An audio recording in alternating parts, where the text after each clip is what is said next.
सामाजिक क्रांति के मसीहा राष्ट्रपिता ज्योतिराव फुले, शिक्षा की ज्योति जलाने वाली प्रथम भारतीय महिला राष्ट्रमाता सावित्रीबाई फुले, दुनिया की सबसे बड़ी इबादत के रचनाकार, जिन्होंने स्वाभिमान के बीज बोकर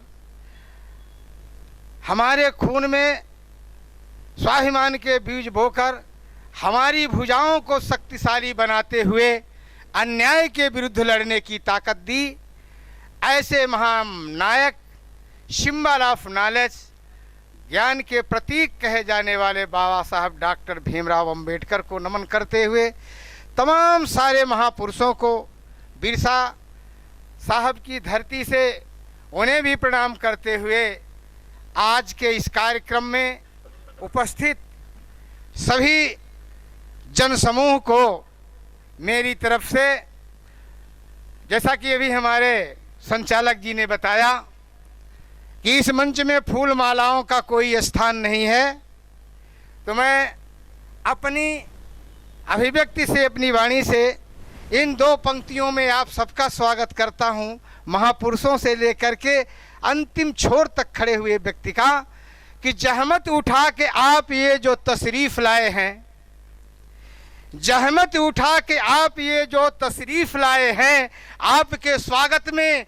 आपके सम्मान में फूलों की क्या बिसात, हम तो दिल बिछाए हैं, हम तो दिल बिछाए हैं। साथियों, आज हम जिसकी बदौलत यहाँ खड़े हैं,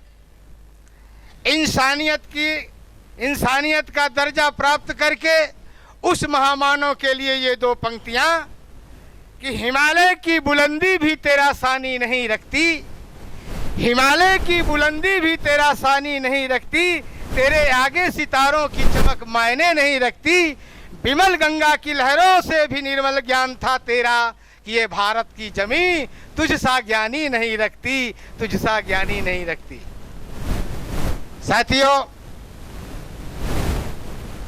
आज ये पीपीआई की प्रथम वर्षगांठ है और प्रसन्नता की बात है। ये हमारा पड़ोसी राज्य है झारखंड, और मुझे यहाँ आपके बीच आने का अवसर मिला। मैं थोड़ी सी बातें रखूँगा क्योंकि यहाँ समय की बंदिश रहती है। और साथियों, किसी समय हम लोगों को, इस देश के मूल निवासियों को पढ़ने लिखने का अधिकार नहीं था। भारी मशक्कत, महापुरुषों के संघर्ष से शिक्षा का अधिकार मिला। देश की आज़ादी के 70 वर्ष गुजर गए, लेकिन 70 वर्षों की इस आज़ादी में हमें आज़ादी नहीं, गुलामी मिली। बाबा साहब ने एक शब्द कहा था कि शिक्षा शेरनी का दूध है, जो इसका पान करेगा वो बगैर गुर्राए नहीं रहेगा।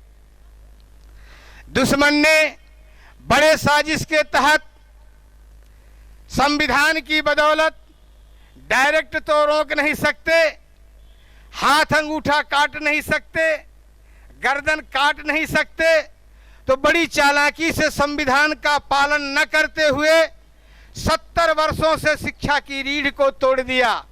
साथियों, बड़े दुख के साथ ये कहना पड़ता है कि किसी भी देश, किसी भी समाज की तरक्की का आधार शिक्षा होती है, और शिक्षा को इस तरह से बर्बाद किया 70 सालों में देश के इन कुशासनवादी सरकारों से, कि देश को रसातल की ओर ले गए। साथियों, बाबा साहब डॉक्टर भीमराव अंबेडकर का संविधान शिक्षा का अधिकार प्रदान करता है, लेकिन आज शिक्षा के दरवाजे पूरी तरह से मूल निवासी बहुजनों के लिए बंद कर दिए गए हैं। आपको पता हो कि स्कूलों में एक भी शिक्षक नहीं है, बहुत सारी स्कूलें खाली पड़ी हैं, हमारी पहुंच प्राइवेट स्कूलों तक नहीं होती। इतनी महंगी शिक्षा होने के कारण मूल निवासी बहुजनों के बच्चे सरकारी स्कूलों में पढ़ते हैं, और सरकारी स्कूलों की ये हालत है कि शिक्षक नहीं, और शिक्षक भी हैं तो उन्हें अन्य कार्यों में लगा दिया जाता है, बच्चों को पढ़ाई से दूर रखा जाता है। आपको पता है कि स्कूल में बच्चे पढ़ने जाते हैं, उन्हें सब कुछ दे दिया, चावल दाल रोटी सब्जी पूरी तरकारी, शर्ट पैंट फुल पैंट, खीर मलाई पूरी अंडा दूध सब कुछ दे दिया, लेकिन शिक्षा नहीं है। और दूसरी ओर ये सब एक सुनियोजित तरीके से हो रहा है। आपको पता होना चाहिए कि इस देश में थोड़ा सा एजुकेशन लेकर के हम लोग आगे बढ़े तो उनके पेट में सांप नाचने लगा कि यदि ऐसे ही रहेगा तो आने वाला समय हमारे लिए बहुत खतरनाक होगा। इसलिए उन्होंने बड़े सुनियोजित तरीके से शिक्षा को स्लो पॉइजन, स्कूल बच्चे जाते हैं, हमारी माताएं बहनें जब बच्चा लौट कर आता है तो पूछती हैं कि आज क्या खा कर आया है। सवाल है आज क्या खा कर आया है। यदि हमारी बहन पढ़ी लिखी होती तो उसका ये सवाल नहीं होता, उसका सवाल दूसरा होता, ये होता कि आज क्या पढ़ करके आया है। साथियों, मैं आपसे गुजारिश करता हूं कि दुश्मन को एक चैलेंज है, छुपाने दो उजालों को, छुपाने दो उजालों को, बला से जो छुपा लेंगे, अंधेरे में पले हैं हम, अंधेरे हमसे क्या लेंगे। पर जब चाहत कर लिया अंधेरे को मिटाने का, जब चाहत कर लिया अंधेरे को मिटाने का, तो जोड़कर हजारों जुगनुओं को एक बड़ा सूरज बना लेंगे, एक बड़ा सूरज बना लेंगे। साथियों, अंत में इस संदेश के साथ,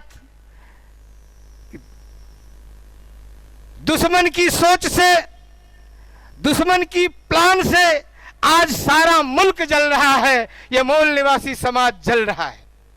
जंगल में आग लगी हुई थी, सारा जंगल जल रहा था, जंगल के सारे जीव जंतु अपनी जान बचाकर भाग रहे थे। ऐसी संकट की घड़ी में एक छोटी सी चिड़िया उड़ती और उड़कर नदिया में पानी अपने चोंच में भरती और उस भयानक आग में डालती। भागने वाले सारे जानवर रुक गए और उस चिड़िया को रोक कर कहा, चल तू भी भाग, अपनी जान बचा, तेरे एक चोंच पानी से आग बुझने वाली नहीं है। तो उस चिड़िया के ये जवाब थे। साथियों, आपको भी आने वाली पीढ़ियां जवाब पूछेंगी। उस चिड़िया के ये जवाब थे कि ये तो मैं भी जानती हूं कि मेरे एक चोंच पानी से ये आग बुझने वाली नहीं है, किंतु अपने एक चोंच पानी से यदि एक भी बीज बचाने में सफल हुई तो यह जला हुआ जंगल, उजड़ा हुआ उपवन पुनः हरे भरे उपवन में बदल जाएगा। और आगे उसने कहा कि जब कभी इस दावा नल का इतिहास लिखा जाएगा तो भागने वालों में नहीं, बुझाने वालों में मेरा नाम लिखा जाएगा। इन्हीं शब्दों के साथ साथियों, मैं अपनी वाणी को विराम देता हूं। जय भीम, जय मूल्यवान।